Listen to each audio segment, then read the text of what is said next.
Most people still believe that the Soviets had maliciously invaded Afghanistan in order to spread their communist agenda. The Al-Qaeda was essentially a kind of a byproduct of Brzezinski's campaign to embarrass the Soviet Union in Afghanistan. They weren't in Afghanistan at that time. Brzezinski boasted later that he was responsible for drawing them into Afghanistan. And he did this extraordinary interview with Le Nouvel Observateur in France, and they said, but aren't you worried that you've created this whole new force of Al-Qaeda? And he said, oh, what's more important, a few crazed Islamists or the fall of the Berlin Wall? And they said, but you know, is there no danger?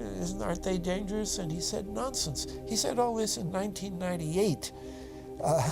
So I knew Brzezinski at McGill University. We were students together and took very small classes together. And in some ways he's bright, and in some ways he's kind of nuts. And he had the kind of nuttiness that made him attractive to the Rockefellers.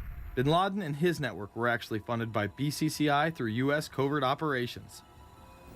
Well, the reason I bring it up, if you've ever heard any of our call-in shows, you know that we have people that think about the conspiracy theories of people like you.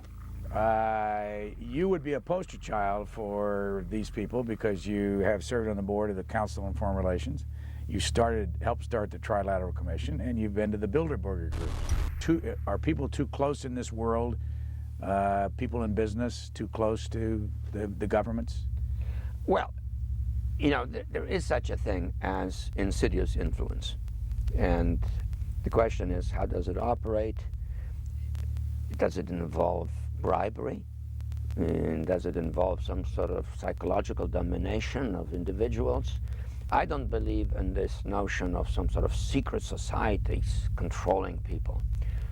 But of course, in any political system, there are sort of over the table and under the table arrangements.